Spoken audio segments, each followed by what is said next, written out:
கோயிலுக்கு போகிறாங்க அவங்க மனைவியோட. போயிட்டு இருக்கும்போது சாமி கும்பிட்டு வெளியே வராங்க.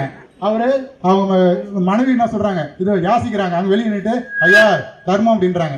ஐயாவுக்கு கொடுக்க மனசு இல்லை. அவங்க மனைவி சொல்லுவாங்க, ஏங்க கோயிலுக்கு தான் வந்தோம், புண்ணி இந்த இடத்துக்கு ஒரு 10 ரூபா கொடுவாங்க அப்படின்னோடனே மனசு இல்லைன்னா கூட ஒரு 10 ரூபா எடுத்து கொடுத்துருவாரு. சரிங்களா? இல்லை எங்கள் டாக்டர் மாதிரி ஆட்சியப்பன் மாதிரி கேர்ள் ஃப்ரெண்டு கூட இதுக்கு போகிறாரு, ஹோட்டலுக்கு சாப்பிட்றாரு. சாப்பிட்டு வெளியே வராங்க. வரும்போது என்ன பண்ணுறாங்க, அங்கே யாசிக்கிறாங்க. அவர் என்ன பண்ணுறாரு, உடனே அவர் கேர்ள் ஃப்ரெண்ட் இல்லை, அவர் மரியாதையாக இருக்கணும், அவர் கௌரவமாக இருக்கணுன்றதுனால யாசிக்கிறவர்கிட்ட ஒரு 10 ரூபா எடுத்து கொடுக்குறாரு. மனசு இருக்காது. மனசு இருக்காதுங்க, பணம் இருக்கும். அதே பணம் இருந்தால் மட்டும்தான் சாத்தியம். மனசு இல்லைனா கூட பணம் இருந்தால் எல்லாமே சாத்தியம். நம்ம சகோதரி அவர்கள் சொன்னாங்க, பிருந்தா அவர்கள் சொன்னாங்க, நாங்கள் கொரோனா பீரியடில் டெலிகாஸ்டிங் மூலிமா கவுன்சிலிங் கொடுத்தோம் அப்படின்ட்டு. டெலிகாஸ்டிங் மூலிமா கவுன்சிலிங் கொடுத்து ரீசார்ஜ் பண்ணுறது பணம் எதுங்க? பணம் இல்லைனா கவுன்சிலிங் கொடுக்க முடியுமா? ரீசார்ஜ் பண்ண முடியுமா? ஏங்க மனசு இருக்குங்க கவுன்சிலிங் கொடுக்கறதுக்கு, பணம் சரிங்களா? எல்லாத்துக்குமே பணம் தாங்க முக்கியம். பணம் இல்லைன்னா நம்மளோட வாழ்க்கையோட அடுத்த அடி கூட நம்மளால் எடுத்து வைக்க முடியாது. ஆகவே நடுவர் ஐயா அவர்களை என்னோட பணத்தை எல்லாத்துக்குமே பணம் என்று பதிவு செய்கிறேன். நடுவர் ஐயா நல்ல தீர்ப்பை வழங்குமாறு வேண்டி விரும்பி வாய்ப்பளித்த அனைத்து நல்லுள்ளங்களுக்கும் நன்றி பாராட்டி விடைபெறுகிறேன். நன்றி, வணக்கம். பணத்தை பற்றி மிக விரிவாக பேசினார். எல்லோரும் பாக்கெட்டில் பணம் வச்சுட்டு தான் கடைக்கு போகிறோம், ஹோட்டலில் போய் சாப்பிட்றோம். ஆனால் ஆட்சேபனப்பட்டு சொல்கிறாரு, யாருன்னா ஒருத்தர் பார்த்து பணம் போடணும், அது பேர் மனம் இருக்கும். அப்போ யாருக்கு தாங்க மனம் இல்லாத இருக்குது பணம் போடுறதுக்கு? ஆனால் அவர் சொன்ன காரணம் அங்கே நிற்கிற அப்போ பணம் எதுக்கெல்லாம் தேவைப்படுதுன்னு பாருங்கள். சேவை செய்யப்படுது, சேவைக்காக பணம் தேவைப்படுதுன்னு அழகாக எல்லாத்தையும் சொன்னார். ஆனால் கடவுள் சிவபெருமானகிட்டே போயிட்டார், சேவை செய்யறதுக்கு பணம் வேணும்னு சொல்லிட்டு. நம்ம உழைச்சாதான் பணம் கைக்கு வருது. சிவபெருமான கூட போய் கேட்டு பணம் வாங்கி கண்டம், அந்த ஆசிய கண்டத்திலேயே சிறந்தது நமது இந்தியா, அதில் சிறந்தது நமது தமிழ்நாடு, அதில் சிறந்தது நமது காஞ்சி தொண்டை மண்டலம். இந்த காஞ்சி தொண்டை மண்டலத்தின் பல்லவர் காலத்தில் காஞ்சிபுரத்திற்கும் மாமல்லபுரத்திற்கும் ராஜபாட்டியாக விளங்கிய சமண குறிப்புகளில் காணப்படும் வெண்குடி என்கின்ற இந்த அற்புதமான பாலாற்றங்கரையிலே வீற்றிருக்கும் இந்த அழகிய கிராமத்திலே நமது வாலாசாபாத் பாலாறு லயன்ஸ் சங்கம் மூலம் நடைபெறும் ஐம்பெரும் விழா.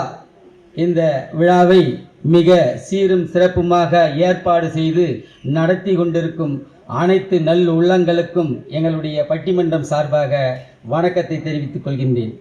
இந்த பட்டிமன்றத்தின் இரு அணிகள் இந்த ஐம்பெரும் விழாவின் முதல் நிகழ்வாக பட்டிமன்றத்தினுடைய முதல் நிகழ்ச்சி சேவைக்கு தேவை மனிதனின் பணமே மனமே என்ற இந்த தலைப்பில் அறம் சார்ந்து என்னுடன் நீதிக்கு வாதாட வந்திருக்கும் எனது அன்பு உள்ளங்களே, அதை தவிர்த்து பில்கேட்ஸுக்கும் எலன் மாஸ்குக்கும் பங்காளியாக வந்திருக்கும் பணமே என்று வாதாட வந்திருக்கும் எனது பங்காளிகளே, உங்கள் அனைவருக்கும் எனக்கு வணக்கம்.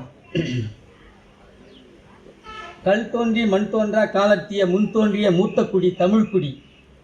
உலகத்தில் மனுஷன் எங்கடா தோன்றான்னு ஒரு ஆராய்ச்சி பண்ணதில் ஏறக்குறைய 1000 வருஷத்துக்கு முன்னே நம்மளுடைய லெமூரியா கண்டம் நம்மளுடைய தமிழ்நாட்டில் மனுஷன் தோன்றானுங்க. மனுஷனுடைய தோன்றி அவனுக்கு பேசும் அறிவு, உலகத்தை பற்றிய அறிவு வர்ணத்தில் முதலாக ஒரு குடும்பமாக இருக்கிற இடம் ஆற்றினுடைய நதிக்கரையில் தான் நாகரிகங்கள் தோன்றுச்சு.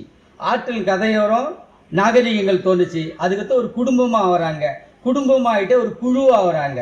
ஒரு குழுவாக ஆகிட்ட பிறகு ஒரு ஊரை அமைக்கிறாங்க. அந்த ஊரை அமைச்ச பிறகு அந்த ஊருக்குன்னு ஒரு தலைவர் வேண்டும், இவர் சொல் பிரகாரம் நம்ம நடக்கணும் அப்படின்னு சொன்னேன். அப்போது ஒரு மனிதன் கூட்டமாக வசிக்கிற நேரத்தில் நீதி, நேர்மை, நாணயம், நம்பிக்கை அவனுக்காக பிறக்குது. அப்போ எங்கெங்க போயிருந்து உங்கள் பணம்? அப்போதெல்லாம் பணம்லாம் கிடையாது. அப்படி ஒரு கூட்டம் ஆரம்பிக்கிற நேரத்தில் முதல்ல அவன் அதை சார்ந்து ஒரு விவசாயம் செஞ்சான். விவசாயம் அந்த உலகத்திலேயே திருவள்ளுவரை பற்றி சொன்னார். திருவள்ளுவர் எல்லாத்தையும் சொன்னார், ஒரே ஒன்றை மட்டும் சொல்லிட்டார், உழுதுண்டு வாழ்வாரே வாழ்வார் மற்றவரெல்லாம் அவன் பின்னால் தானே நீங்கள் போனோன்னு சொன்னார். விவசாயி தான் இந்த உலகத்திலேயே முழு முதல். ஏன்னா என்னுடைய தந்தையும் ஒரு விவசாயி. அந்த விவசாயத்தை செஞ்சு அவன் வந்து ஒரு ஊரை கட்டமைக்கிற நேரத்தில் அந்த விவசாயிக்கு தேவையான உபகரணங்கள் ஏர் கலப்பை எல்லாத்தையும் செய்யறதுக்கு ஒரு தச்சன் தேவைப்பட்டான். அந்த தச்சனுக்கு அந்த விவசாயி எந்த விதமான பணமே கொடுக்கல. அப்போ பணத்துக்கு அப்போ ஒரு வரையறை இல்லை. அவன் என்ன பெற்றான்னா, இந்த விவசாயி 4 மாசம் உழைச்சி வர நெல்லுலேருந்து 4 மாசம் பொறுத்து இந்தா 4 மார்க்கா நெல் 4 படி நெல்லுன்னு கொடுத்தான் தச்சனுக்கு கருமானுக்கு. அப்படின்னதுல இந்த ஒரு தொழிலின் அடிப்படையில் சில பிரிவினைகள் உண்டாச்சு. அப்புறம் கொஞ்சம் கொஞ்சமா அந்த ஊர் பெருகிற நேரத்தில் அந்த ஊர் வந்து ஒரு நகரமாச்சு. அந்த நகரம் இருக்கிற நேரத்தில் குழந்தை குட்டிங்க நிறைய குடும்பங்கள், பல குடும்பங்களாக போகிற நேரத்தில் குழந்தை குட்டிங்க நிறைய ஆகிட்டான். இளைஞர்கள், வயசானவங்க சின்ன குழந்தைகள் எல்லாம் இருவார நேரத்தில் அந்த இடத்துக்கு என்ன பண்ணணும்னா, இந்த மக்களை அறம் சார்ந்து வாழ வைக்கணும். இவங்களுக்கு பண்புகள் வேணும், நல்லதை சொல்லி கொடுக்கணும்னு சொல்லிட்டு நீதி, நெறி, நாகரிகம், கலாச்சாரம், பண்பாடு முதலா ஒரு கோயிலை உருவாக்குனாங்க, ஒரு தெய்வத்தை உருவாக்குனாங்க. இயற்கையை வணங்குறாங்க. இயற்கையை வணங்கி அதை ஒரு கோயிலா கட்டி முதல்ல மழையை வணங்குறான், காற்றை வணங்குறான், விலங்குகளை வணங்குறான். முதலாக உலகத்துல ஒரு நாகரிகமான ஒரு கிராமத்தை, ஒரு நாகரிகமான ஒரு நகரத்தை உருவாக்கினானா அது நம்ம தமிழன் தான். அந்த தமிழன் அப்படி உருவாக்குற நேரத்தில் அந்த ஒரு விவசாயிக்கு எல்லா விதத்திலையும் உதவி புரிஞ்ச அந்த சக தொழிலாளர்கள் யாருமே அந்த விவசாயிகளை ஒரு கூலியா எந்த விதமான பணத்தையும் கேட்கல. அதுக்கு பதிலாக பண்ட மாற்று முறை மாரி தான் நடந்தது. இப்படியாக வந்த காலத்துல சங்க காலம் வருது. சங்க காலத்துல என்னன்னா, இலக்கண இலக்கியங்கள் நம்ம மக்கள் வந்து நல்வழியோட போகணும், நல்ல நீதி நெறியோட இருக்கணும், நல்லதை கத்துக்கணும் அப்படின்றதுக்கோசம் புலவர்கள் அந்த இடத்துல ஞானம் புத்தர் மாதிரி எவ்வளவு பேருக்கு ஞானம் வந்த அறிவாளிகள் என்ன பண்றாங்கன்னா, இலக்கணம் எழுதுறாங்க. நம்ம ஆத்துக்கரையில பிறந்தோம், இப்படி வளர்ந்தோம், இயற்கையை வணங்கணும் அப்படின்னு சொல்லிட்டு, நீதினா என்ன, உண்மைனா நீதினா எப்படி தவறாத வாழணும் அப்படின்றது வந்து அவங்க வந்து சொல்ற. இதுதான் புலவர்கள் தோன்ற காலம். அந்த புலவர்கள் காலத்திலேயோ குறிப்பிட்ட வரையறையா பணம் கிடையாது. அந்த பணம் என்பது நான் இன்னும் ஆரம்பிக்கவே இல்லை. இப்படியாக அதாவது அந்த சங்க காலத்துல கொஞ்சம் வேகமாக போறேன். சங்க காலத்துல வந்து புலவர்கள் இருந்தாங்க. புலவர்கள்ல நிறைய பேர் எல்லாமே வந்து தமிழினுடைய இலக்கணம் இலக்கியத்தை எல்லாத்தையுமே எழுதிக்கின்னு வராங்க. அப்படி போற காலகட்டத்துல நம்மளுக்கு எண்ணிக்கை 2000 வருஷமும் கடந்தோம். திருவள்ளுவர் பத்தி பேசுறேன்னா அவர் ஒன்றும் கோயம்புத்தூர்ல பின்னி மில்லி வச்சில்ல, உலகத்துக்கே பொதுவான ஒரு உலக பொதுமுறையை தந்தார். அந்த திருக்குறள்ல 1333 குறள்லயும் உலகத்துல சொல்லாத விஷயத்த இன்னைக்கு உலகத்துல ஒரு மிகப்பெரிய அறிஞருக்கு ஒரு கோடிக்கணக்கான பணம் பரிசு தராங்க. அந்த பரிசை கொடுத்த அந்த அறிஞர்களை போய் ஒருத்தர் பேட்டி எடுக்கிறான். ஏங்க இவ்வளவு அறிவு உங்களுக்கு எங்கேருந்து வந்து அடப்பாவங்கள, இப்பயாவது நான் உண்மை சொல்லணும், நான் செத்து நரகத்துக்கு தான் போவேன். இது எல்லா கருத்தையும் ஒரே ஒரு புக்கில் தான் நான் படித்தேன். இந்தியாவில் தமிழ்நாட்டில் திருக்குறள்ல ஒரு புத்தகம் இருக்குது, அந்த புத்தகத்தை பார்த்தா நான் படிச்சினர். அது மாதிரி அந்த சங்க காலத்தில் புலவர்கள் வந்து நிறைய எழுதுனாங்க. அதுக்கடுத்து சமய மறுமலர்ச்சி வந்து, சமய மறுமலர்ச்சின்னா மகாவீரர், புத்தர், ஆதிசங்கரர் போன்ற ஒரு மகான்கள்லாம் தோன்றி சமய மறுமலர்ச்சி ஏற்படுத்தினாங்க. அந்த புத்தர் வந்து போதனை செஞ்சார். சமணர் மகாவீரர் வந்து திரிகடுகள்னு சொன்னார். இவங்க யாருமே வந்து பெரிய பணக்காரர்கள் இல்லை. அவங்க வந்து அறிவி சொன்ன மெய்ஞானத்தை உணர்ந்த ஞானிகள். அதனால தான் இன்னி வரைக்கும் போட்டாங்க. அவங்க பணத்தால் இன்றைக்கு இவ்வளோ காலம் தொடர்ந்து அவங்க வாழ்கிறாங்கன்னா அவங்க காலம் அந்த குணத்தால் தான். அதுக்கடுத்து அரசர்கள் காலம் வருது. ஒரு அரசர்கள் இன்றைய காலகட்டம் 21ஆம் நூற்றாண்டு வரைக்கும் ராஜராஜனை பற்றி பேசுகிறாங்க. ஏன் பேசுகிறாங்கன்னு சொன்னால், ராஜராஜன் வந்து ஒரு கோயில் கட்ட தீர்மானிக்கிறாரு. 77 மைல் சுற்றளவில் எங்கேயுமே ஒரு கருங்கல் இல்லாத அந்த இடத்துல பியூர் கிரானைட், ஒரு ஒரிஜினலான கிரானைட் கல்லை எடுத்துக்கின்னு வந்து அந்த இடத்துல ஏறக்குறைய 200 அடி உயரம் உள்ள ஒரு மிகப்பெரிய கோயில் கட்டுறாரு. கோயில் கட்டுற மிக சிறப்பாக 6 வருஷத்துல முடிக்கிறாரு. நிறைய பணம் செலவாகுது. செலவாயிட்ட பிறகு அந்த கோயில் கூட முழுக்க நடக்கிறது. அந்த கல்வெட்டில் கொடுத்த, நம்ம ஊரில் கொடுத்த, டொனேஷன் கொடுத்த பேர் போடுற மாதிரி அதில் போடுறாரு. என்னன்னு எது சொல்றாருன்னா, யாம் கொடுத்தோம் என் மக்களும் கொடுத்தாங்க. அதாவது சில பேர் பிற்காலத்துல ஒரு குறை சொல்றதுக்குன்னே நிறைய பேர் இருக்கிறாங்க. ராஜராஜன் வந்து நிலத்தை பிடுங்கினாரு, ஜாதி உருவாக்குனாரு, எந்த ஒரு இதுவுமே ஒரு தப்பா அறகுறையா படிச்சுட்டு ஒரு வரலாறை பேசக்கூடாது. அந்த வார்த்தையை கவனிங்க. யாம் கொடுத்தோம் எம் மக்கள் கொடுத்தார். அவன் கீழே இருக்கிற அந்த மக்களை வந்து எம் மக்கள் என்றான். என் மக்கள் என்று சொல்ற ஒரு மனிதன் தவறு செஞ்சிருக்க மாட்டான் அல்லவா? தவறு செஞ்சிருப்பானா? அப்போ அந்த ஒரு பண்பு அவனுக்கு வந்து அந்த குணத்துல தான் இருந்தது. ஒரு குணம் என்பது ஒரு தாய் தந்தை வளர்ப்பில் தாங்குது. எந்த ஒரு பிள்ளையும் அவர் ஒரு அறிஞராகட்டும் பிற்காலத்தில் எந்த ஒரு நிகழ்வாக இருந்தாலும் ஒரு அப்பா அம்மா நல்லா இருந்தாங்கன்னா அந்த குழந்தைகள் கண்டிப்பாக நல்லா இருக்கும். 99.9% ஒரு குழந்தையினுடைய வளர்ப்பு அந்த குணம். இந்த பட்டிமன்ற தலைப்பு குணம் தான். அதாவது என்ன, இந்த குணத்தை பற்றி சொல்லணும்னா அவனுடைய கலாச்சாரமும் அவனுடைய பண்பாடும் அவனுடைய நிகழ்விடத்தை பொறுத்து தான் வளருது. அதுக்கடுத்து அரசர்கள் காலம் முடிஞ்சு நவீன காலம் ஆரம்பிக்கிற காலத்தில் அரசியலுக்கு போகிறதுக்கு நம்ம காமராஜர், அரசியல்லாம் கண்ணை முடிக்கின்னு காமராஜரை சொல்லலாம். காமராஜரை மாதிரி ஒரு அப்பழுக்கு இல்லாத ஒரு மனிதரை இனி ஒரு காலத்தில் நம்ம காண முடியாது. அதாவது நம்ம வாழற காலத்திலே வாழ்ந்த ஒரு கடவுள்லாம் வள்ளலார் தான். வாடிய பயிரை கண்ட போதெல்லாம் வாடினேன்னு சொன்னார். கடைசியா நம்ம நூற்றாண்டு பார்த்த ஒரு மகான் வள்ளலார் மட்டும்தான். உண்மையாலுமே ஒரு தெய்வம் தான். அதுபோல இந்த 20ஆம் நூற்றாண்டுல காமராஜர் ஒரு தமிழ்நாட்டினுடைய இன்றைய நவ நாகரிக சிற்பி. இதை செதுக்கினவர். இந்த தமிழ்நாடு இன்னைக்கு இவ்வளவு அளவுக்கு பெருமையா பேசுறாங்கன்னு சொன்னா அதனுடைய சிற்பி காமராஜர் மட்டும்தான். எப்படின்னா காமராஜர் அந்த கல்வியை கொடுக்கிற காலகட்டத்தில் காமராஜர் மிகப்பெரிய ஒரு பணக்காரர் கிடையாது. 4 வார்த்தை பேச தெரிஞ்ச படிக்காத மேதை தான். குறைந்த அளவே படித்தவர்.